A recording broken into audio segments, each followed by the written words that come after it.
উত্তর ভারতের নানা স্থান ঘুরতে ঘুরতে নৈনিতালে এসেছি। নভেম্বরের শেষে নৈনিতাল প্রায় জনহীন। আমাদের হোটেলের দোতলায় আমি আর আরেকজন বাঙালি প্রৌঢ় ডাক্তার দুজন আছি। হোটেলটি পাহাড়ের মাথায়, বনের ধারে। নিচে নীল হ্রদ, পাহাড় ঘেরা। কখনো মরকতমণির মতো ঝকমক করে, কখনো পোখরাজের মতো। রৌদ্র তপ্ত সুনির্মল দিন, জ্যোৎস্নাময় সুশীতল পাণ্ডুর রাত্রি, চারিদিকে অপূর্ব নিস্তব্ধতা। সমস্ত দিন হ্রদটি দর্পণের মতো স্থির ছিল। রঙিন বাংলোর সারি, সবুজ ঘন, নীল আকাশ, মেঘের স্তূপ, তার উপর নানা রূপ ও বর্ণের প্রতিবিম্ব।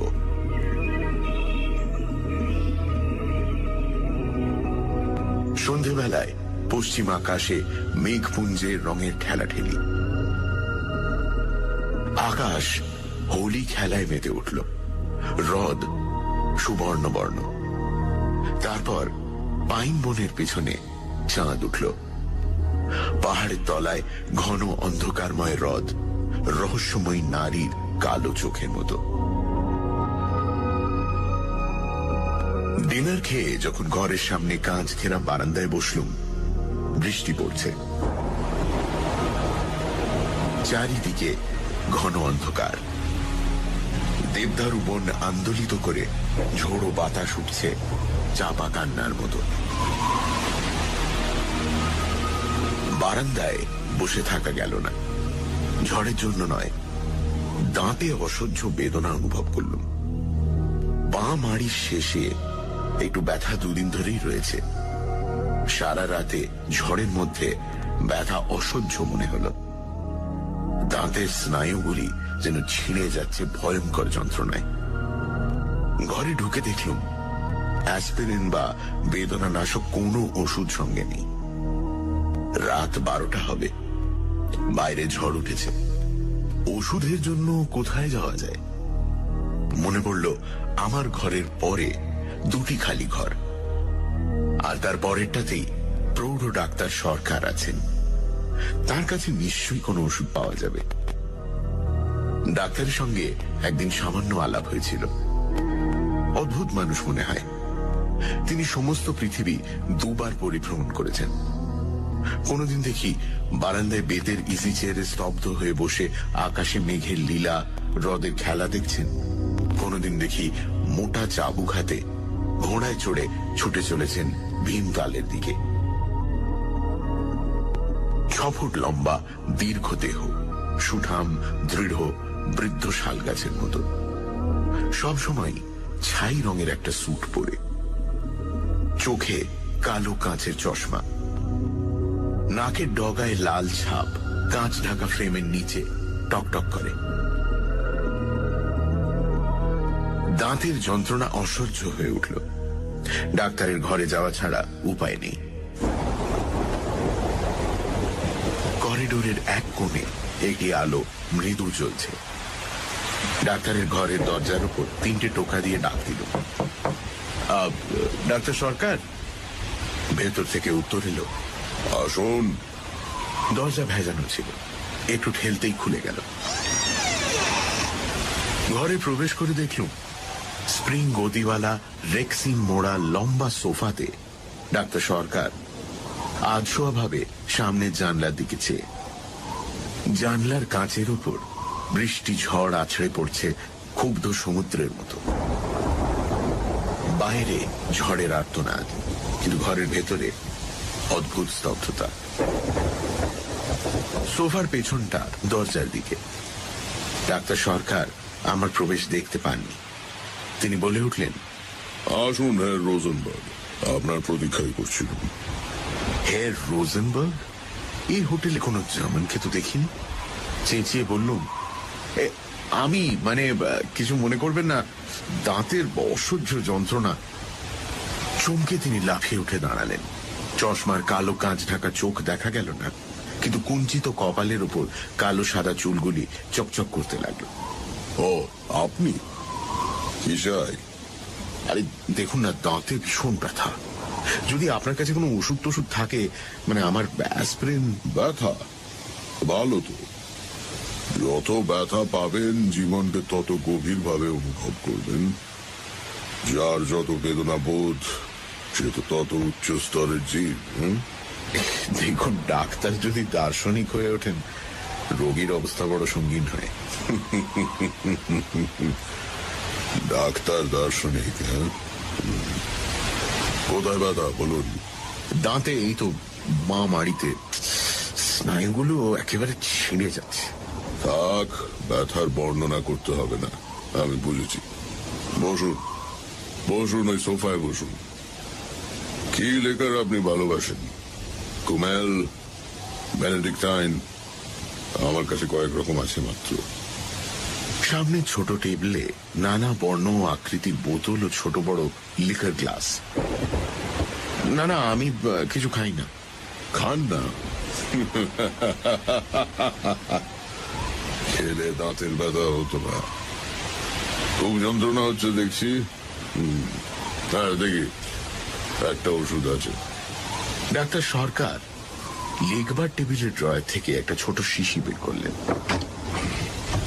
শিশি থেকে দুটো চ্যাপ্টার ট্যাবলেট একটা মাঝারি গ্লাসে রাখলেন। তারপর একটা বড় বোতল থেকে সোনালী তরল পদার্থ গ্লাসে ঢেলে দিলেন। গ্লাসটা নেড়ে আমায় দিয়ে বললেন, খেয়ে ফেলুন।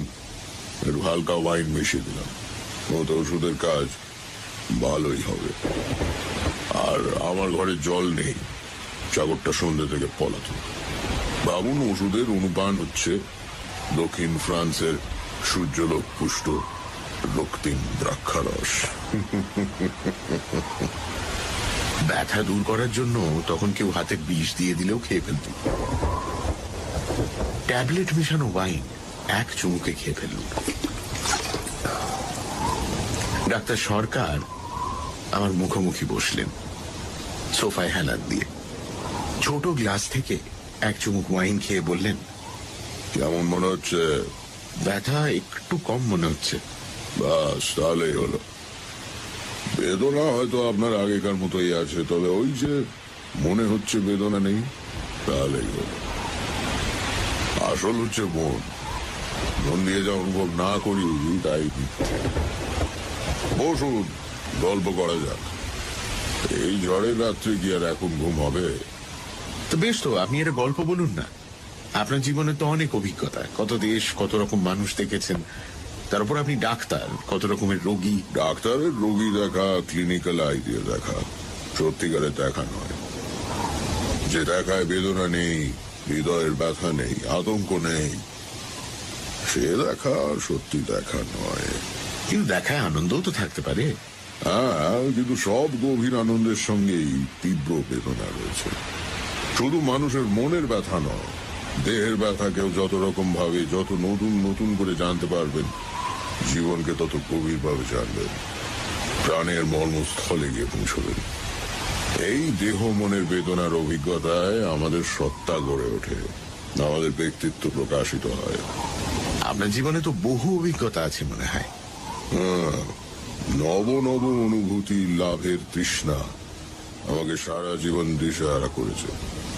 ডাক্তার রূপে আমাকে দেখতে হয়েছে মানুষের দেহ মনের ভাঙনের রূপ, তারপর বেদনার মুক্তি।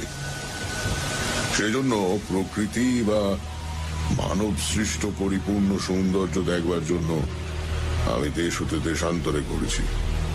দেহের সমস্ত স্নায়ু, শিরা, উপশিরায় রক্তস্রোত দিয়ে প্রাণের গতি, উল্লাস, আনন্দময় অভিব্যক্তি অনুভব করতে চেয়েছি।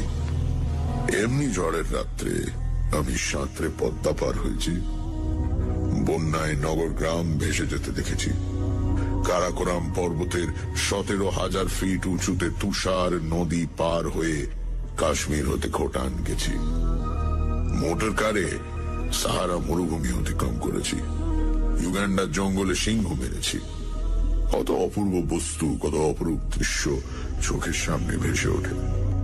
শ্রীনগরের ডাল হ্রদে রঙিন সন্ধ্যা, শীতের সুইজারল্যান্ডে জ্যোৎস্না রাত্রে তুষার শুভ্রতায় স্লেজ চালানো, লিডোতে ভূমধ্য সাগরের সমুদ্র তীরে সূর্যালোক পান, নিউ ইয়র্কের 5th অ্যাভিনিউয়ের জনতা, জঙ্গল বেষ্টিত অ্যাঙ্করবাট, বেলজিয়ামের যুদ্ধ ট্রেঞ্চ, অন্ধকার রাত্রে তাজমহল, প্রয়াগে কুম্ভ মেলা, মিসিসিপির ঘন অরণ্য, প্রশান্ত মহাসাগরের উপর এরোপ্লেন, এই সব অভিজ্ঞতা আমার আত্মাকে মূর্ত করেছে বটে, কিন্তু আমার সত্তার বিকাশ হয়েছে মানব অন্তরের বেদনাময় অনুভূতিতে। ডাক্তার সরকার চুপ করলেন। ঝোড়ো বাতাসে কাঁচের জানলা ঝনঝন করে উঠল। অন্ধকার আকাশের এক প্রান্ত থেকে অপর প্রান্ত বিদ্যুৎ চমকে গেল। ঘন নীল পর্দা ঘেরা আলো কেঁপে কেঁপে উঠল। আমি ধীরে বললাম, আচ্ছা, আপনি হ্যাঁ রোজেনবার্গ বলে কারোর জন্য অপেক্ষা করছিলেন কি? ডাক্তার সরকার চমকে সোজা হয়ে বসলেন। তার চশমার কাঁচ চকচক করতে লাগলো অন্ধকার রাত্রে কালো চোখের মতো। বোতল থেকে একটু ওয়াইন ঢেলে পান করে কিছুক্ষণ চুপ করে বসে রইলেন। তারপর আমার দিকে চুরুটের বাক্স এগিয়ে দিয়ে বললেন, একটা চুরুট ধরান, গল্পটা আপনাকে তাহলে বলি। মুনসেনে ডাক্তারি পরীক্ষা পাশ করে আমি কিছুদিন সুইজারল্যান্ডে ড্যাভোসে একটা যক্ষা স্যানিটোরিয়ামে কাজ করি।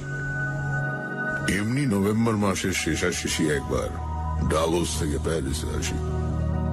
গার্দলিয়াতে যখন নামলাম রাত 11টা হবে। পুলিকে জিনিস বুঝিয়ে দিচ্ছি, ওভারকোটের ওপরে কে থাপ্পড় মারল। আরে ডাক্তার যে! ফিরে দেখি রিচার্ড রোজেনবার্গ, আমার স্যানিটোরিয়ামের একটি রোগী। লোকটির বয়স 40-এর কাছাকাছি হবে। দেখতে আমার চেয়েও লম্বা, বহুদিন রোগে ভুগে শীর্ণ শুষ্ক মুখ, চোখে একটা তীব্র ক্ষুধিত দৃষ্টি। তার বাঁ পায়ের গোড়ালির এক হাড়ে যক্ষা। 6 বছর স্যানিটোরিয়ামে বাস করার পর সেরে গেছে। এখন ক্রাচের সাহায্যে বাঁ পা তুলে খটখট করে ঘুরে বেড়ায়। লোকটি জাতে সুইস, তার পূর্বপুরুষ এসেছিলেন নরওয়ে থেকে। জুরিখে এক ধনী মহাজনের একমাত্র সন্তান। অবাক হয়ে বললাম, আপনি এখানে? পরশু আপনার জ্বর হয়েছিল, আপনার তো স্যানিটোরিয়াম থেকে বার হওয়া বারণ। আরে আমি পলাতক ডাক্তার, আমি পলাতক। প্রাণ হাঁপিয়ে উঠেছিল। বাই দ্য ওয়ে, আপনি কোন হোটেলে যাচ্ছেন? ল্যাটিন কোয়ার্টারে আমার এক জানার সস্তা হোটেল আছে, সেখানে ঘর রাখতে বলেছি। চলুন তবে, আমি আপনার সঙ্গেই যাব। একা বড় হোটেলে গিয়ে থাকতে আপনার ভালো লাগবে না। আফটার অল ছাত্রদের থাকবার হোটেল তো। পথে ট্যাক্সিতে রোজেনবার্গ বললেন তার মাথায় মাঝে মাঝে অসহ্য যন্ত্রণা হয়। তার বিশ্বাস তার মস্তিষ্কে ক্যান্সার হয়েছে। জুরিখে এক ডাক্তার নাকি বলেছেন টিউমার হতেও পারে। প্যারিসে বড় ডাক্তার দেখাবার জন্য তিনি স্যানিটোরিয়াম থেকে অনুমতি নিয়ে এসেছেন। তার বিশ্বাস একটা ক্যান্সার কোথাও হচ্ছে। কথাটা আমি বিশ্বাস করলুম না। আমার হোটেলে আমার ঘরের কাছে রোজেনবার্গের জন্য ঘর ঠিক করে দিল। শোবার উদ্যোগ করছি, এমন সময় ট্রেনের স্যুট বদলে সাজসজ্জা করে রোজেনবার্গ আমার ঘরে এসে ঢুকলেন। বললেন, চলুন একটু বেরোনো যাক। আমি খুবই ক্লান্ত। আরে 6 বছর পর প্যারিসে এলাম, এর মধ্যে শেষ। Tender is the night. আপনি ঘুরে আসুন, আমি জামা কাপড় ছেড়ে ফেলেছি। ওকে। দেখুন, সেন নদীর তীরে একবার ঘুরে আসতে না পারলে না আমার রাত্রে ঘুমই হবে না। ঠিক আছে, গুড নাইট। বিছানাতে শুয়ে শুনতে লাগলো হ্যাঁ রোজেনবার্গ সরু সিঁড়ির কাঠের ওপর ক্রাচের খটখট শব্দ করে দ্রুত নেমে যাচ্ছেন। প্যারিসের পথে আনন্দ লাভের সন্ধানে। পরদিন সকালে খবর নিয়ে জানলাম রোজেনবার্গ অকাতরে ঘুমোচ্ছেন। রাত 3টের সময় মাতাল অবস্থায় হোটেলে ফিরেছেন। এরপর 7 দিন রোজেনবার্গের সঙ্গে দেখা হয়নি। রাত্রে পুচিনি টস্কা দেখে অপেরা থেকে রাস্তায় বেরিয়েছি। ওভারকোটের উপর একটা থাপ্পড় মেরে কে বলল, আরে ডাক্তার! পেছনে ফিরে দেখি রিচার্ড রোজেনবার্গ। আরে ডাক্তার, কেমন লাগলো অপেরা? চমৎকার। চলুন তবে, কাছেই একটা ইটালিয়ান রেস্টুরেন্ট আছে, চমৎকার মোজেল মদ রাখে। 1913 সালের যুদ্ধের ঠিক আগের বছরের মোজেল মদ। আপনি না এলে আমি কিন্তু সত্যিই দুঃখিত হব। অপেরার সঙ্গীত তখন আমার কানে বাজছে। বললুম, চলুন আজ রাত্রে একটু হল্লা করা যাক। হ্যাঁ,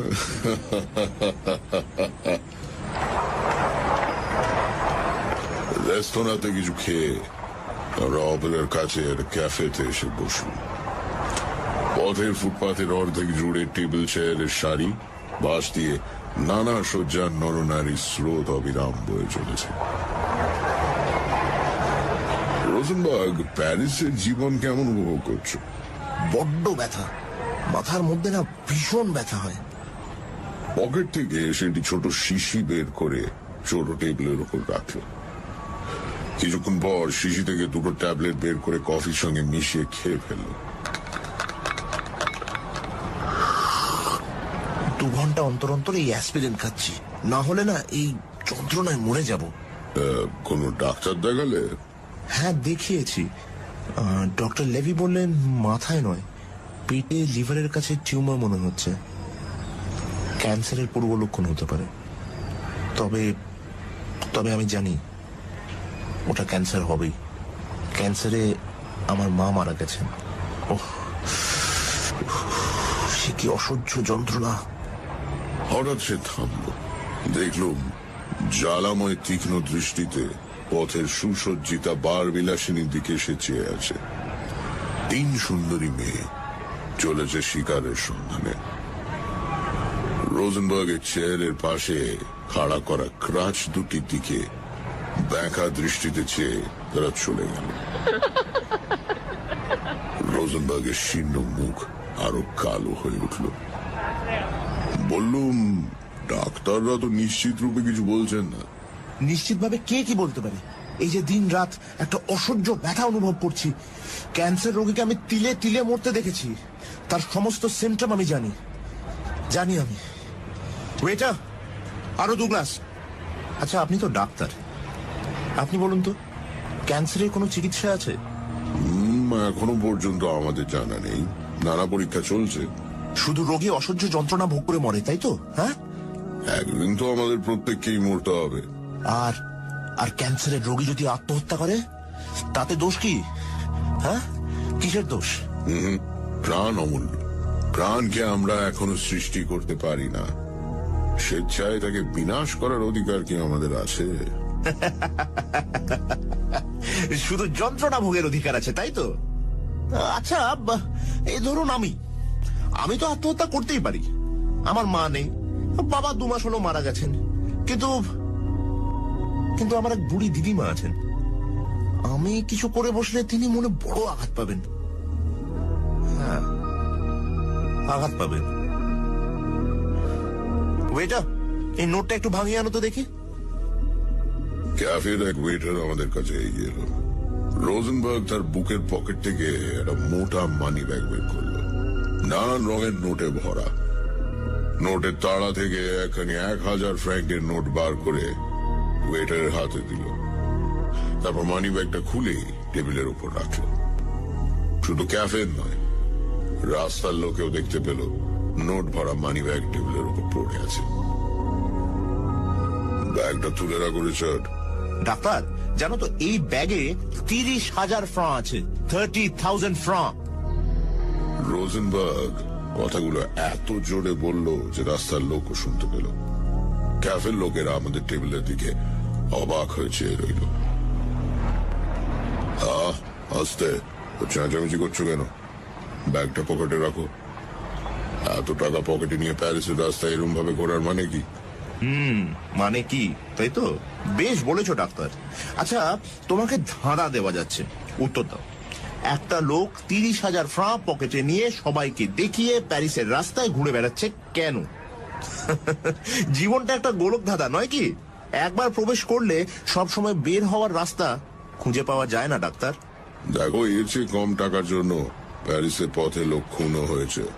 বাহ, বেশ বলেছ তো। শোনো ডাক্তার, তোমার সঙ্গে আমার দেখা হয়ে খুব ভালো হলো জানো তো। আমার যেরকম শরীরের অবস্থা, যে কোনো সময় কিছু ঘটতে পারে। আমার যদি হঠাৎ কিছু হয়, দেখো আমি এখন লক্ষপতি কিন্তু, হ্যাঁ, তাহলে আমার যদি কিছু হয় না, আমার সম্পত্তির অর্ধেক আমি এক ক্যান্সার রিসার্চ হসপিটালে দিয়ে যেতে চাই। আমার একটা উইলও আছে, স্যানিটোরিয়ামে আমার ঘরে নয়, এক জায়গায় লুকোনো আছে, সেটা তোমায় বলে যেতে চাই।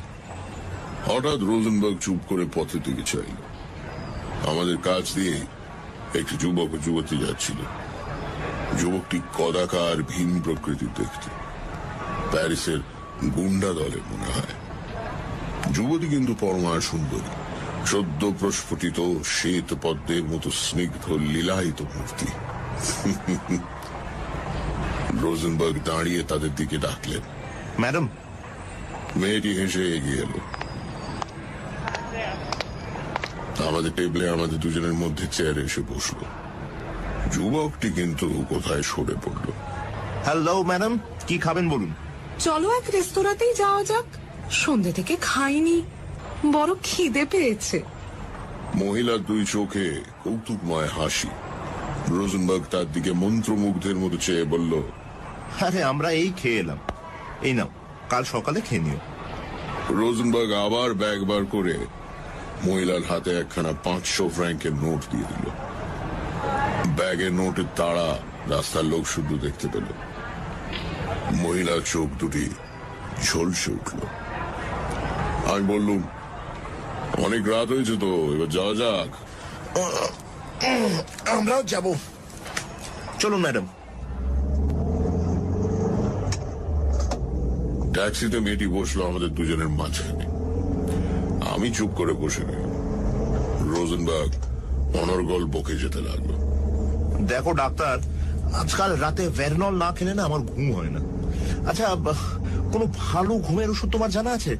তুমি দিতে চাও না সে আমি বুঝতেই পারছি। মেয়েটি হেসে বলে উঠল, আমি জানি। হ্যাঁ, কি? সে বলবো না। তারপর সমস্ত পথ রোজেনবার্গ আমার সঙ্গে ভেরনলের গুণ ও ক্রিয়া সম্বন্ধে আলোচনা করতে করতে এলো। সে 3 থেকে 4টি ট্যাবলেট খায়, কটা ট্যাবলেট খেলে মৃত্যু হওয়ার সম্ভাবনা, ড্যাভোসে কে কবে ভুলে বেশি ভেরনল খেয়ে মরেছে, ইত্যাদি ইত্যাদি। হোটেলে ঢুকে রোজেনবার্গকে একটু আড়ালে ডেকে বললুম, মেয়েটি কে? সে অবাক হয়ে বলল, মেয়েটি? ও, ওই মেয়েটি? ওকে ওকে আরে ওকে আমি চিনি না। আমি অবাক হয়ে বললুম, তাহলে তুমি ওকে জানো না? তোমার সঙ্গে এত টাকা রয়েছে, ব্যাগটা না হয়। আসার সময় দেখলুম ট্যাক্সির পেছনে আর একটা মোটর কার আসছে। রোজেনবার্গের বিস্তীর্ণ পাণ্ডুর মুখে অদ্ভুত হাসি খেলে গেল। ডাক্তার, এই পৃথিবীতে আমরা কে কাকে চিনি বলো তো? মেয়েটিকে নিয়ে রোজেনবার্গ তার ঘরে গেল। আমি আমার ঘরে গিয়ে ক্লান্ত হয়ে বসে পড়ল। বাইরে টিপটিপ করে বৃষ্টি পড়ছে, বাতাস বইছে খ্যাপা কুকুরের অবিশ্রান্ত আর্তনাদের মতো। সমস্ত হোটেল নিঝুম নিদ্রিত। এই রাত্রে ঘুমোবার আশা নেই। ফায়ারপ্লেসের ওপর অষ্টাদশ শতাব্দীর পুরনো ঘড়িটা শূন্যভাবে চেয়ে রইল। মপাসার একটি গল্পের বই নিয়ে পড়তে শুরু করলাম। কখন ঘুমিয়ে পড়েছিলাম জানি না। জানলার শ্বাসী ঝনঝন শব্দে ঘুম ভেঙে গেল। ঝড় উঠেছে, তার সঙ্গে মেজু তুষারপাত। বাইরে উন্মত্ত প্রকৃতি, অন্ধকারে বিদ্যুতের গর্জন, কিন্তু হোটেল অস্বাভাবিক রকমের নিস্তব্ধ। চমকে উঠলাম। রোজেনবার্গের ঘরে কি হয়েছে কে জানে। মেয়েটি নিশ্চয়ই কাজ শেষ করে চলে গেছে। পাশে স্নানের ঘরে জলের কল ভালো করে বন্ধ হয়নি, জলের ফোঁটা টপ টপ করে পড়ছে। হঠাৎ মনে হলো কে যেন আমায় ডাকছে। ডাক্তার, আরে ডাক্তার, শুনতে পাচ্ছ ডাক্তার? কাঠের দরজার ভেতর দিয়ে অন্ধকার করিডোর পার হয়ে সে আহ্বান আসছে। ধীরে উঠে ঘরের দরজা খুললাম।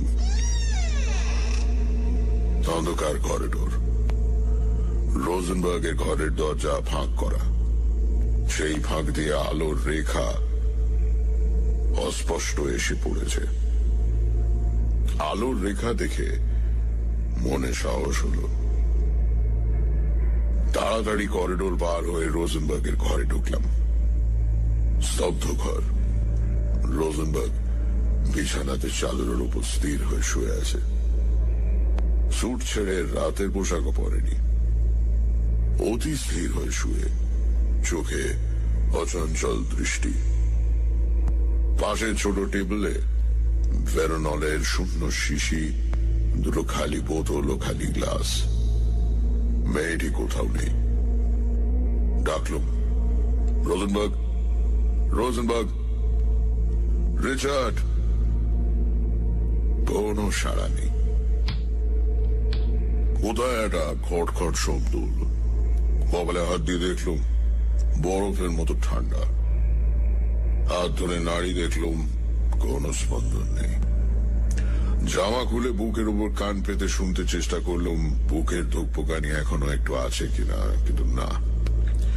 চিরদিনের মতো হৃৎপিণ্ডের স্পন্দন বন্ধ হয়ে গেছে। বাইরে ঝোড়ো বাতাস তখনও গর্জন করছে। বুঝলাম আমার আর কিছু করবার নেই। ধীরে চোখ দুটো বন্ধ করে গায়ের ওপর একটা চাদর দিয়ে বেরিয়ে গেলাম।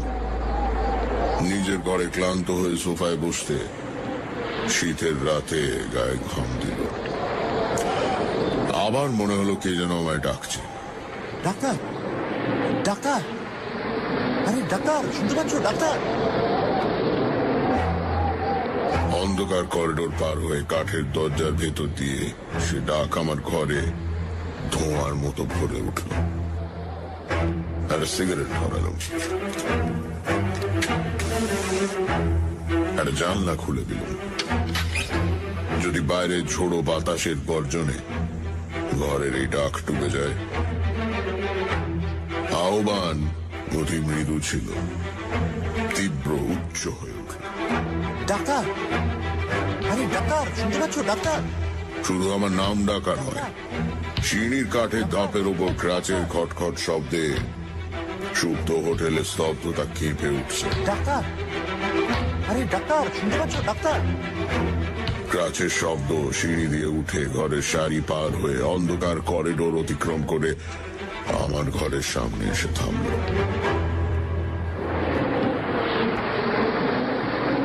ঘরের দরজার ওপর 3টে টোকা পড়ল। আরে ডাক্তার! তখন আতঙ্কে মূর্ছা যাওয়া উচিত ছিল, কিন্তু আমি আতঙ্ক রস অনুভব করার চেষ্টা করছিলাম। রিচার্ড রোজেনবার্গের প্রেতা তাকে দেখতে আমি প্রস্তুত। বললুম, আসুন। ধীরে দরজা খুলে গেল। অন্ধকার পটভূমিতে ছবির মতো রিচার্ড রোজেনবার্গের মূর্তি ফুটে উঠল। মোটা কালো ওভারকোট পরা, মাথায় ধূসর টুপি, দুই বগলে ক্রাচ। মুখের ওপর ঘরের আলো পড়ে কাঁচের মতো চকচক করছে। চোখের ক্ষুধিত তীব্র দৃষ্টি নেই, বড় শান্ত ঝিমুনো ভাব, যেন বেতার যন্ত্র থেকে কথাগুলি কানে এলো। ডাক্তার, আমি বাইরে যাচ্ছি। উইলের কথাটা বলতে এলাম। উইলটা আছে আমাদের স্যানিটোরিয়ামে ফ্রাউ মায়ারের ঘরের টেবিলের 3য় দেরাজে। আচ্ছা, গুড নাইট। আমাকে অনেক দূর যেতে হবে।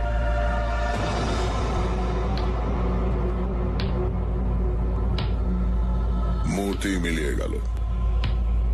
অন্ধকারে বিমূঢ় চোখে চেয়ে রইল। খটখট শব্দ দূর হতে দূরে চলে যাচ্ছে। এতক্ষণে গা শিরশির করে উঠল, হাত পা ঠান্ডা হয়ে আসছে। নিজের বুকে ধুকপুকানি শুনতে পাচ্ছি। 2 ঘর পরে রোজেনবার্গের মৃতদেহ। হঠাৎ করিডোরে কি আলো জ্বালল, চোখ ঝলসে উঠল। সিঁড়িতে যুবক দলের হাসি, যুবতী দলের চঞ্চল পদধ্বনি। একদল চৈনিক ছাত্রছাত্রী হাসতে হাসতে গল্প করতে করতে সিঁড়ি দিয়ে উঠছে। রাত 2টোর আগে তারা সাধারণত ফেরে না।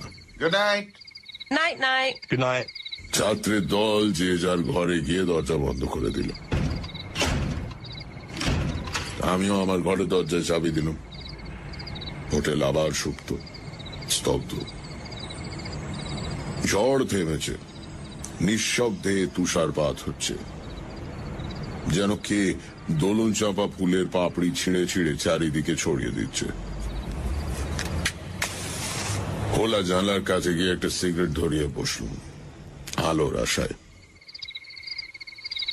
ডাক্তার সরকার চুপ করলেন। আমি নিঃশব্দে চুরুট টানতে লাগলুম।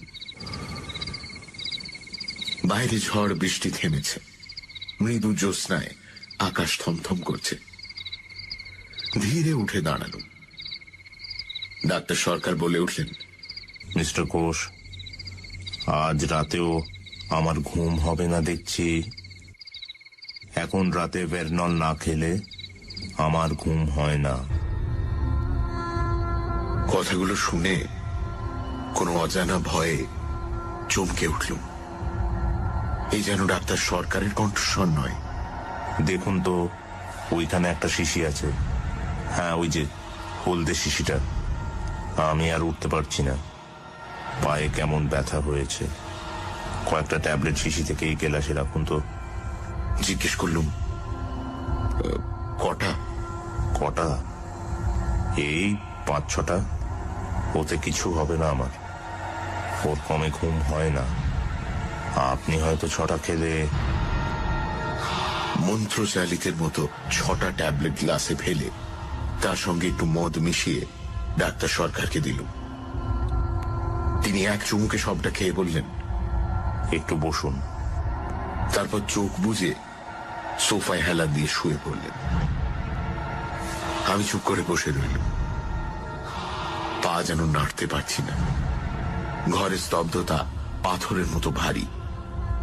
জানলার কাঁচ ঝকমক করছে ভীত নারীর দৃষ্টির মতো। কতক্ষণ বসেছিলাম জানি না। কালের স্রোত যে বয়ে চলেছে সে অনুভূতি হারিয়ে ফেলেছিল। মনে হলো খটখট শব্দ আসছে। কাঠের মেঝের ওপর ক্রাচের খটখট শব্দ। সে শব্দ সিঁড়িতে উঠে আমার ঘরের পাশ দিয়ে বারান্দা পার হয়ে ঘরের সামনে এসে থামল। দরজার উপর 3টে টোকা। ভয়ে শিউরে উঠল। চেঁচিয়ে বললুম, ডাক্তার সরকার। কোনো সাড়া নেই। প্রাণপণে চেঁচালুম, ডাক্তার সরকার, ডাক্তার সরকার। নিঃসাড় স্পন্দনহীন দেহ। ডাক্তার সরকারের হাত ধরে ঝাঁকুনি দিলুম। বরফের মতো কনকনে হাত, নাড়ি খুঁজে পাওয়া গেল না। নাকের কাছে হাত রাখলুম, বুকের উপর কান দিয়ে শুনতে চেষ্টা করলুম। নিশ্চল হৃৎপিণ্ড, দেহে রক্ত চলাচল নেই। ডাক্তার সরকার মৃত। হয়তো ভেরনলের মাত্রা অধিক দিয়েছি। বিবর্ণ মুখ, সাদা মুখোশের মতো। আতঙ্কে বিহ্বল দৃষ্টিতে দরজার দিকে তাকালুম। দরজার ওধারে রিচার্ড রোজেনবার্গের প্রেতাত্মা, আর এধারে ডাক্তার সরকারের মৃতদেহ। কালো চশমার কাঁচের পেছন থেকে চোখ দুটো নড়ে উঠল। শিউরে উঠল। ডাক্তার সরকার বলে উঠলেন, কে মিস্টার ঘোষ, আবার দাঁতের ব্যথা হচ্ছে নাকি? না। তবে ভয় পেয়েছেন তো? না, আমি মরিনি। অত সহজে মৃত্যু হয় না। আমার মনে হয়েছিল সে রাত্রে প্যারিসের হোটেলে কিরকম আতঙ্ক অনুভব করেছিলাম তার কিছু আভাস পেলেন বোধ হয়। আপনি চমৎকার অভিনেতা দেখছি। অভিনয় করতে পারি বলে এতদিন বেঁচে আছি। আচ্ছা, আপনি শুতে যান। আজ রাত্রে আর রোজেনবার্গ এলো না। আপনি নিশ্চিন্ত হয়ে শুতে যান। একটু খেয়ে যান, ভালো ঘুম হবে। ও শুনুন, গল্পের শেষটা তো আপনাকে বলা হয়নি। সকালে কিন্তু রোজেনবার্গের মৃতদেহ হোটেলের ঘরে পাওয়া গেল না। 2 দিন পরে সেন নদীর জলে মৃতদেহ পাওয়া গেল। লোকে বলল গুন্ডারা রাতারাতি মৃতদেহ সরিয়ে নিয়ে গেছে, কিন্তু আমার থিওরি হচ্ছে মহিলা ওকে মারেনি। আপনার কি মনে হয়?